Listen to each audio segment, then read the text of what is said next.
Today on The State of Us, Putin says the United States is to blame for the invasion of Ukraine.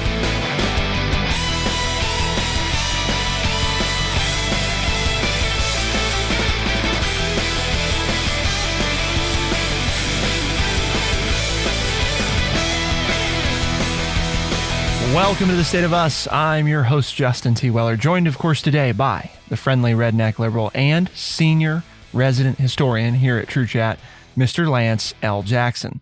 On the front page of the Wall Street Journal, Putin blames Ukraine war on West. Russian President Vladimir Putin used the annual commemoration of the victory over Nazi Germany in World War II as an occasion to voice his justifications for the Kremlin's attack on Ukraine, saying it was the only way to prevent what he said was a planned assault on Russia.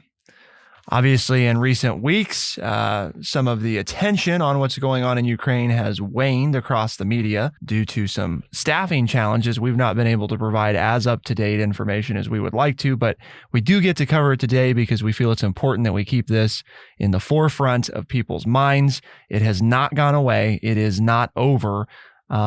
There is still a lot ahead of us, and there's a lot of updates, a lot of things that have been taking place since we last spoke about this. So we're going to look at all of it today. But before we dive into this, Lance, do we have a word of the day? We do. The word of the day is perspicacious. Perspicacious. Perspicacious. 4 syllables. It's an adjective. It means having keen judgment or understanding, acutely perceptive. I don't think this applies to Vladimir Putin at all, as he is once again warping the facts to meet what he wants to say. And since he can cut people off from having their own opinions in his own country, or at least expressing them publicly, he can mold the minds of what he wants his people to know. But it would be really nice if someone else in the Western world could be a little more perspicacious and have some keen judgment and understanding of what needs to be done to get this man out of power and to put an end to this long, ongoing fight in Ukraine. A day after Congress forged ahead with a mammoth U.S. financial commitment to Ukraine, the European Union's continued determination to confront Vladimir Putin was being tested on Wednesday as EU ambassadors again failed to reach an agreement to ban Russian oil. This is something I think we actually discussed the last time that we covered this. Talks in Brussels, according to the Wall Street Journal, broke off for the day as Hungary, which has resisted adopting an embargo on Russian oil, emerged as the most consequential spoiler to Europe's continued efforts to present a united front against Moscow as the fighting in Ukraine drags on. Although the European Union has displayed striking unity throughout the 11-week war, the Hungary dispute offers an example of how fractures could develop over the time to the benefit of Mr. Putin. Here we go again, right? Does anybody study history? Does anybody pay any attention? Oh, we're going to complain because this is going to make it hard on us, and we're going to see our oil prices go up, and it's going to hurt our economy, and this is going to do that. And you're going to let a known killer of people who just want to go out and take things over, a former KGB agent, just upset the apple cart of the entire world. You're not going to just come together, United States included, okay? All this complaining and finger pointing about whose fault it is for gas prices going above $4 a gallon across the United States and all this and the other, and we're not paying any attention. We're not really, okay, so we're going to send some money, and maybe a few more supplies to the people of Ukraine. But they're fighting Vladimir Putin. They're fighting Russia. They're fighting communism. And this is what we're going to do. This is as much as we're going to do. It's just sad that people are going to let this go on and let Putin take what he wants. He's already got Crimea. Now we're going to let him take this and let him espouse his wrong ideas that we all know and allow it to perpetuate among the Russian people instead of doing something about it. Because you think it's going to get better, folks? You think burying your head in the sand or turning and looking the other way is going to make the situation better? And you don't think we're going to spend more money in the future and upset our lives even more if we allow this to continue and to be a success for Russia and Putin? You don't think it's going to cause problems in the future? We have to be perspicacious, don't we, Lance? We need some judgment and some perceptive thinking. Well, hopefully somebody smarter than me. I mean, because to me, it's obvious, but nobody wants to seem to say it or do it or lead, right? Nobody wants to lead because leading is tough because you got to put yourself out there. You have to make decisions. And you know what? Not everybody's going to like your decision.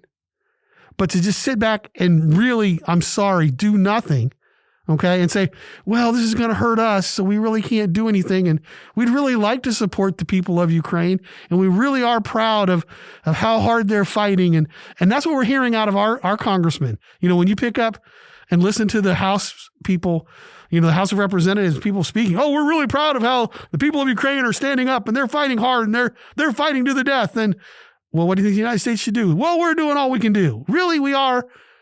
We claim to be the world power and the biggest country and the strongest country in the world, and we're doing all we can do to help these people. It just flabbergasts me. The United States House of Representatives voted 368 to 57 in favor of a $39.8 billion aid package for Ukraine late Tuesday, bringing the total U.S. financial commitment to roughly $53 billion over 2 months. The Senate still needs to vote on the proposal. We've thrown a lot of money at it, Lance, right? You know, I mean, I'm on the record, right? Is what I want. I want Putin out of there. When President Biden, you know, said, we can't let this guy continue to be in charge. And then he backtracked and said, oh, I shouldn't say that. That's not what I meant. No, that's exactly what you meant or should have meant is what you should be doing and is what we should be working towards. Because having people like this around is not good for the rest of the world, us included. And you're going to end up paying more down the road if you continue to look the other way and not just step up and say, you know what, go crawl back in your hole and keep what you have. You lost all this other stuff. Okay. And that's just the way it is. Sorry. So sad. And do what you need to do. I mean, does that mean there might be U.S. troops involved? Does that mean you might have to send weapons? Does it mean the economy might get worse? Yes, I understand that. I'm being perspicacious. I understand. I'm keenly aware that what the trouble this might cause. But I think the trouble is going to be even worse if we allow Vladimir Putin to gain more land and to create more power for himself in this region. You think he's going to stop? Do you study history? Do you understand the Munich Pact in Germany when they tried to appease Hitler and what that ended up costing everybody? And you say, well, now you're being, you know, a little bombastic and you're hyperbolizing a little bit. Well, maybe I am, but do you want to take that chance? Why not nip it in the bud when it would be a whole lot easier to stop it? Well, according to Representative Michael McCall, a Republican of Texas, he says, due to the bravery and resilience of the Ukrainian people, Vladimir Putin does not have one single victory to tout on Victory Day. Putin has failed to subjugate Ukraine. Meanwhile, the Putin regime has never looked weaker, and NATO has never been more united. Again, words. Words, not actions. Words. That's just like Putin's out there saying, well, the United States started this. They were going to attack me, and so we had to go out and do this. Really? You're going to let him badmouth us and the NATO allies and say, well, they're the reason we had to do this. They were threatening to do this to us and this, and this. And so we had to do this to protect Mother Russia. And then you have people in Russia because, you know, there's no free press in Russia or anything like that.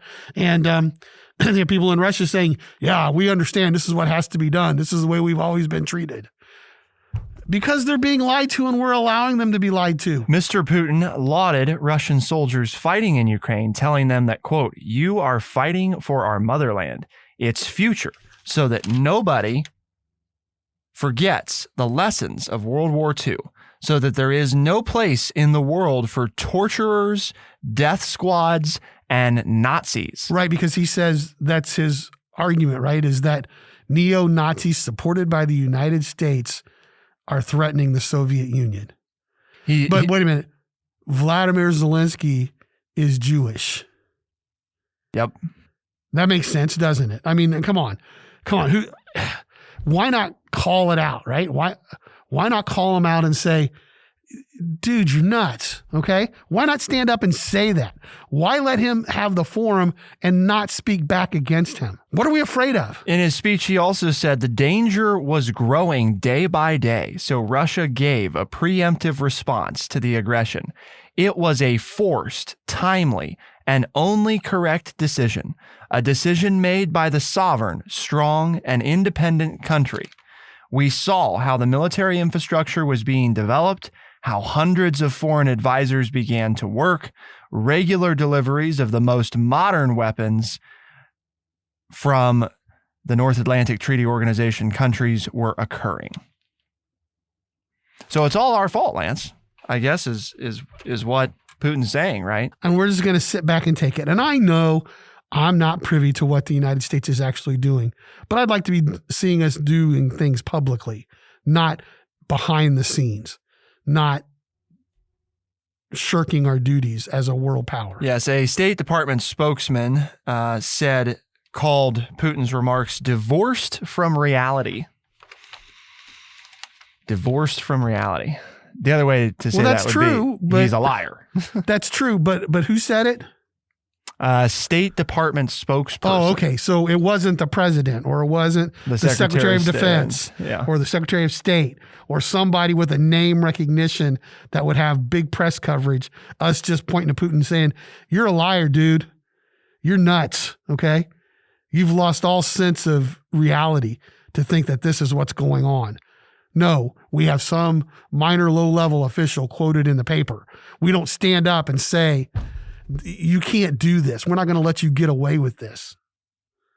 I don't get it. I don't understand what are we, I say it again, what are we afraid of? What are we afraid that it's going to happen? That's going to be worse than Russia spreading out and threatening Eastern Europe again. So what could be done about this? I mean, we've talked about this as we've covered the conflict before, where Lance and I are at. One of the things that was interesting in President Putin's speech was basically saying that, one of the reasons they've done this is because the U.S. and NATO rejected the possibility of additional security measures that would make Russia comfortable. So therefore, we weren't really willing to give to even come to the table on those items. And that's part of why they did what they did. So let's talk about what really is going on there. And are we at a point where there's something there to actually entertain? To find out, keep it here on The State of Us, and we'll be right back.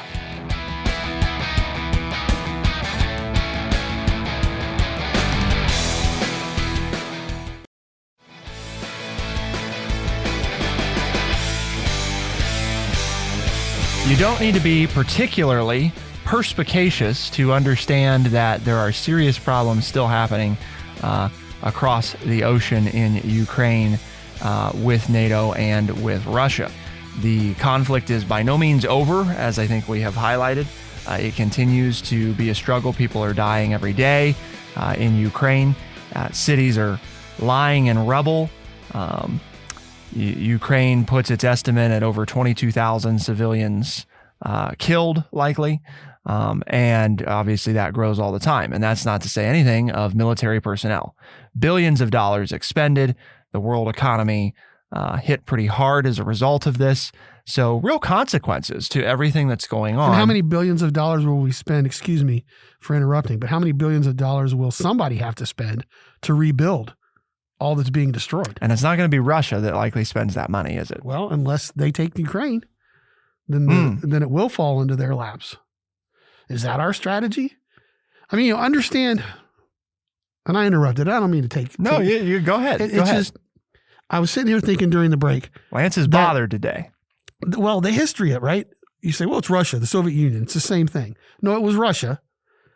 And then it was the Soviet Union. And the difference is Russia was one of the 15 Soviet republics that created the USSR, the United Soviet Socialist Republic. So the Soviet Union was the makeup of Russia plus 14 other states, regions, provinces, whatever you want to call them. They called them republics, Ukraine being one. And so we had the breakup of the Soviet Union when President Reagan and, all of the hard work from World War II until then, fighting the Cold War, led to the destruction of the Berlin Wall and the opening up of Eastern Europe and all of these Soviet republics and all of these Soviet puppet governments falling, and then having free elections, and Russia was Russia. And now what Putin wants is he wants to go back to the Soviet Union. He is trying to take over all of this land that the Soviet Union lost when they were defeated in the Cold War. And we're sitting by and letting it happen. In my opinion, we're not doing enough. We're trying to let this one dictator take us back to something we've already fought for.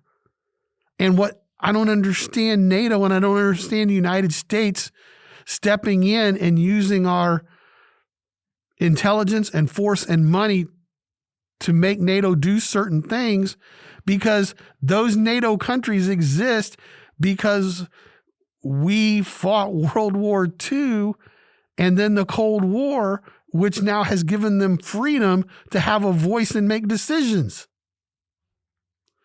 Do they really want to be subjugated under Russian control again? Well, the big majority of Americans, Lance, back sanctions on Russia, aid to Ukraine. According to the latest Washington Post ABC News poll, it finds strong opposition to any direct military conflict with Moscow.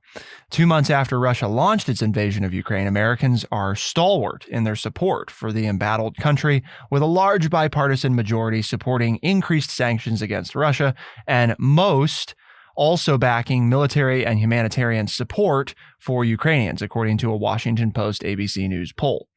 Most Americans say the U.S. is providing too little or the right amount to support Ukraine. The question, do you think the United States is doing too much, too little, or about the right amount to support the war, to support Ukraine in its war with Russia?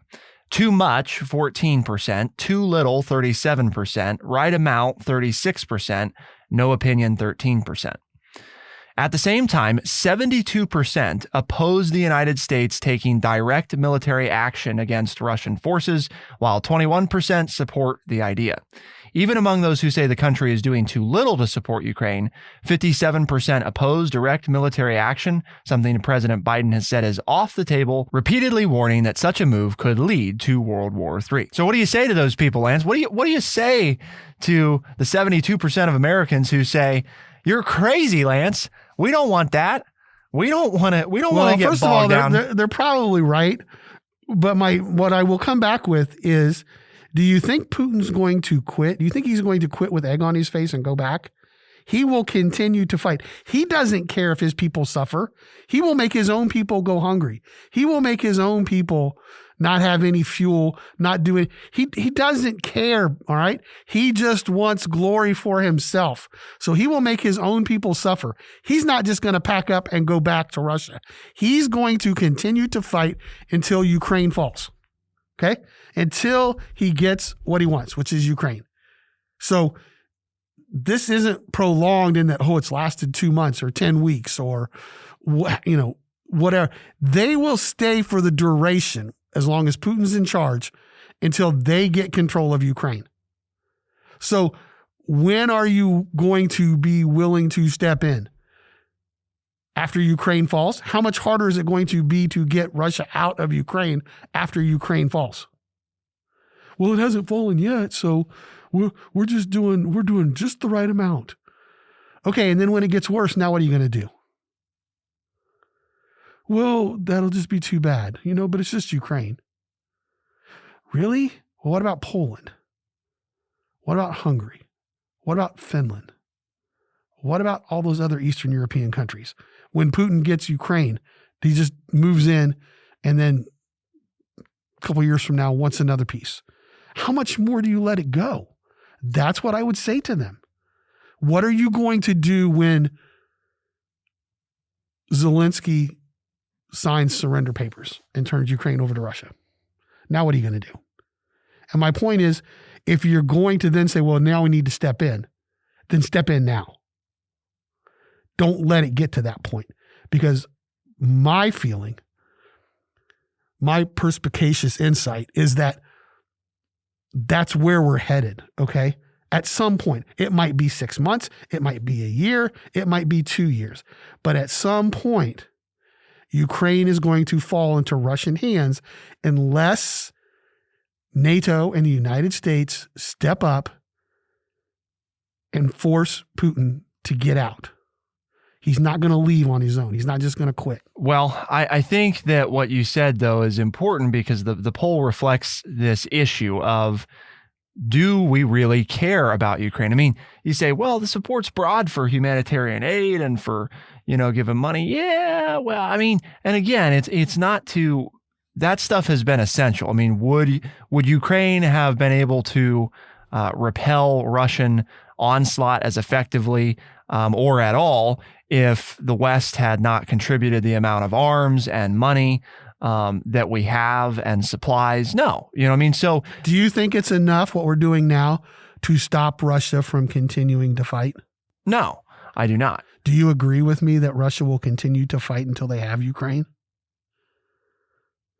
Or do you think there's some face-saving move that can be done to make Putin go back into his border and say it was all a big mistake? I would be very surprised for Russia to cede control of eastern Ukraine, because they had already kind of started to exert some level of control over that. Obviously, they took Crimea, which we decried back when it happened. So we being you and me, right, not the United States, you and me. Yeah. Right. If some negotiation results in them getting to keep those regions, that would be the only real way out that I see as likely where Putin would actually, end the fighting in the rest of Ukraine for now. But to the point that was made back when you and I discussed Crimea, is that not going to be the end of it. We didn't know when, we didn't know where, but it's like, it's not going to be the end. There's going to be more. And we've even heard some language in recent weeks from President Zelenskyy of Ukraine that, Ukraine might not view this as over until not only do they have control back of eastern Ukraine, but also regain control over the Crimea Peninsula. He hinted at that recently, which, it's that whole, obviously it's not unjustified. Like, it belonged to them. Russia took it from them. So it's not unjustified, but it also raises the concern level that I think, initially Ukraine, if we look back to closer to the beginning of the conflict and some of those peace negotiations, I think there was more ground that Ukraine was willing to cede, right? More things they would have been willing to give in on. As they've seen some success, as they've held Russia back and even retaken some territory that Russia seized, it's been interesting to track how that tone has changed some. And it's far less conciliatory than it was previously, and definitely more toward the side of, we want our country back, and we're not interested in settling for less than that. Now, that may just be bluster, right? It's hard to know for sure how serious they are about that. But you think about if it was us, Lance, it's like if somebody invaded, Washington, Oregon, and California, and, had pushed into some other states and we had pushed them back to those states. Do you think that we just settle for like, yeah, I guess you can just keep Washington, Oregon, and California, whatever. It'll be fine. It's a hard thing. We look at it because, again, most Americans, I would definitely contend that most Americans are incapable of, pointing to Ukraine or even the general vicinity of Ukraine on a map. So, for example, just as anecdotally, when 400 people in the United States were asked where the 50 states are, most Americans aren't particularly knowledgeable about our own geography. Only 50% could identify New York on an unlabeled map, and a mere 43% could locate Ohio. And those, by the way, were Ohioans that were asked to identify the state of Ohio. 67% could find Louisiana, and only 52% knew what state Mississippi was. So in most cases, Americans are about as good as a coin flip on identifying any given state in the United States, let alone foreign countries.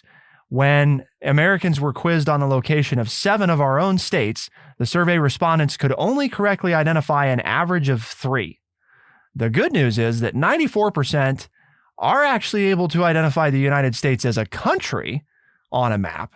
The bad news is that 3 out of 10 thought the U.S. population was between 1 to 2 billion people, rather than 320 million.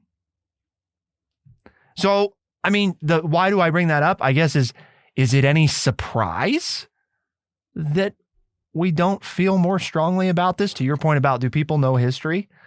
I mean, if they're asked to identify 7 states on the map, they average at best about 3. So that less than half, and they grossly misunderstand the population of the United States. So, if you don't have a good foundation in that stuff, how are you supposed to really be able to have a good frame of reference for Ukraine or what's happening in Russia? But isn't that what our leadership is supposed to do? Aren't they supposed to lead? Aren't they supposed to inform the public and guide us to the decisions that need to be made? Because we don't pay attention. We're so busy living our lives. We don't pay attention to those things until it's too late. Isn't that the responsibility why we elect our leaders, is to guide us and help us make these decisions that need to be made? Isn't that their job to do for us? Let us know. Send us an email, podcast@thestateofus.org, and we'll discuss it in just a minute. Keep it here on The State of Us, and we'll be right back.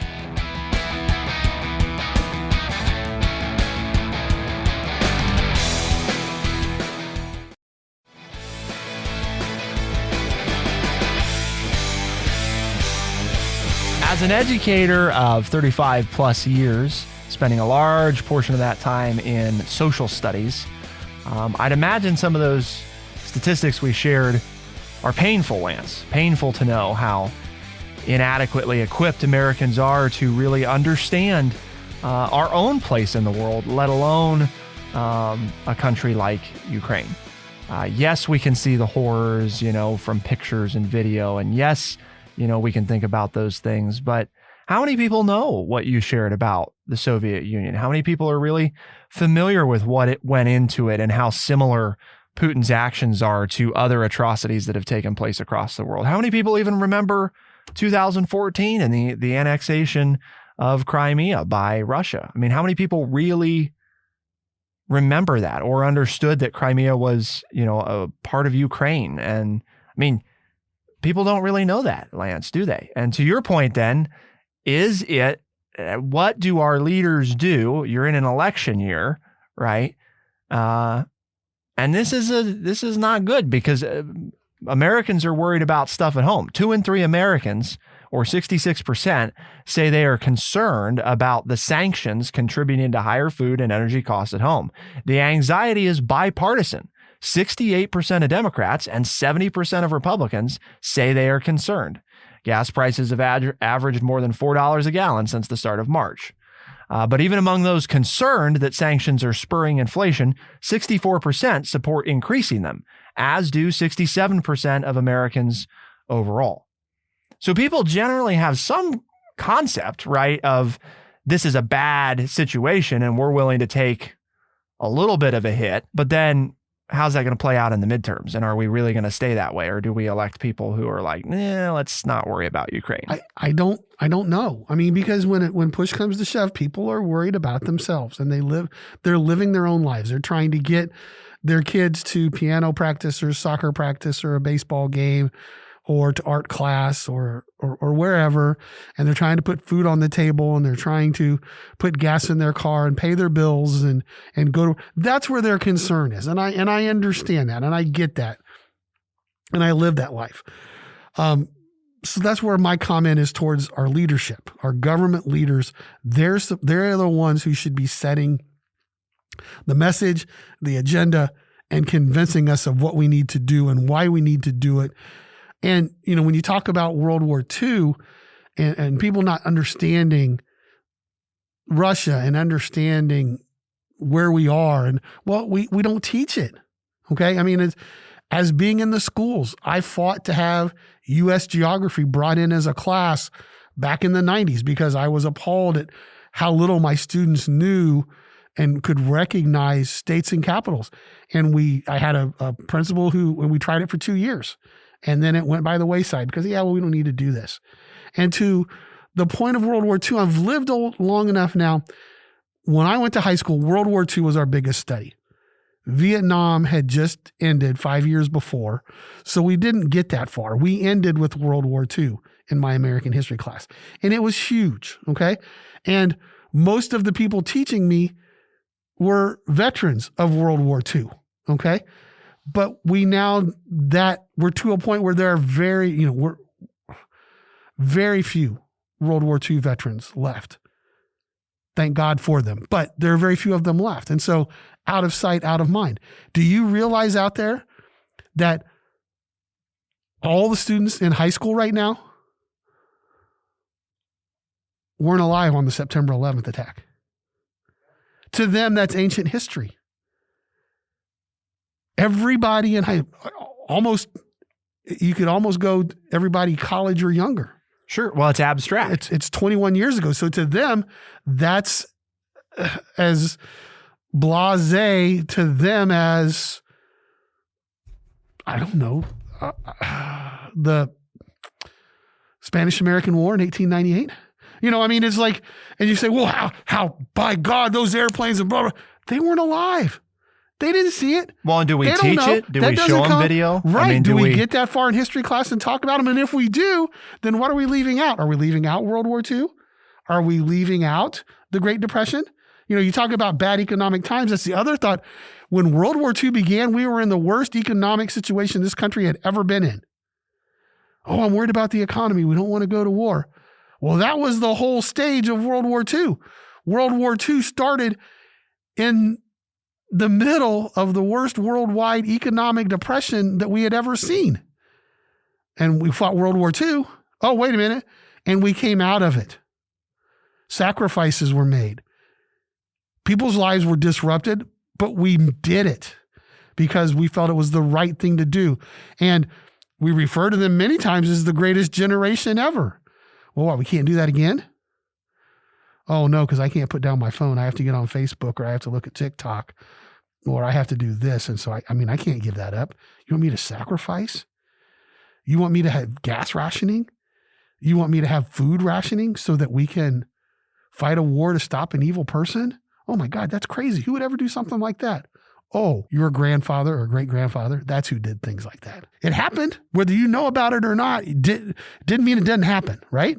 How do you not only end the crisis, but also set up protection in the future against such actions? Well, from NATO's own website, Lance, okay, NATO's door remains open to any European country in a position to undertake the commitments and obligations of membership and contribute to security in the Euro-Atlantic area. Since 1949, NATO's membership has increased from 12 to 30 countries through 8 rounds of enlargement. Currently, 3 partner countries have declared their aspirations to NATO membership: Bosnia, Georgia, and Ukraine. The Republic of North Macedonia became the latest country to join the alliance on the 27th of March, 2020. Couple of points. NATO's open door policy is based on Article 10 of its founding treaty. Any decision to invite a country, and here's wherein lies the problem, to join the alliance is taken by the North Atlantic Council on the basis of consensus among all allies. No third country has a say in such deliberations. So the problem is you got to get all existing NATO members to say yes to admit Ukraine. But I think that's what has to happen. Well, and to add to that, from a news release from the New York Times, Finland and Sweden are edging closer to joining NATO as they signed agreements this week under which Britain pledged to defend Finland and Sweden if either nation comes under attack. So there are other countries that aren't a part of NATO in Europe who are looking to sign alliances with NATO and NATO countries because of this war with Russia and Putin over the Ukraine. So people in Europe know it's real. The countries in Europe are, to your point, trying to get some protection. When are we going to understand that? And I understand it's hard, because we know that, the reason right now it looks like Hungary is the one who's, holding off on voting to stop, getting oil from Russia, which we know is, where much of the money to fund the war for Russia is coming from, is them continuing to sell oil. So you're right. It's hard to get everybody together, but while you've got that's what we got to do. While you get Hungary not wanting to support the oil embargo because it would hurt their economy, you have Finland and Sweden who are saying, please, somebody protect us because we're afraid if Ukraine falls, Russia will come after us. This is a time to be perspicacious. We've got to have some people thinking ahead here, really looking at what could come if we don't do something.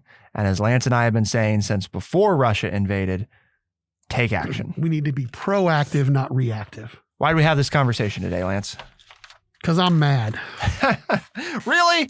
Are you sure? I'm not sure listeners really got that you were passionate about this today. Well, we have these conversations every Tuesday and Thursday because we have a mission here at True Chat, and that is to educate people by providing honest, open, and respectful conversations.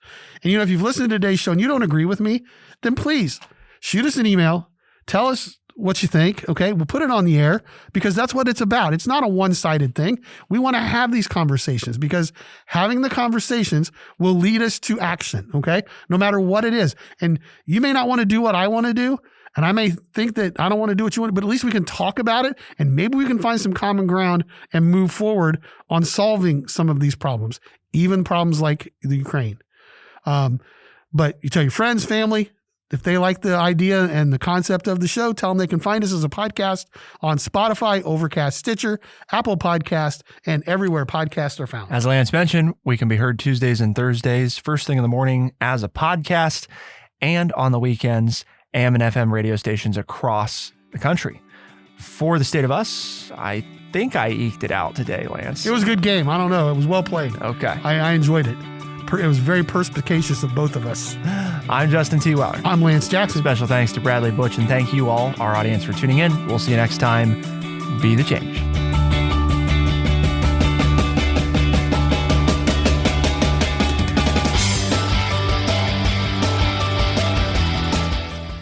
Be sure to check out our website, thestateofus.org, for books, articles, and all the ways to tune in.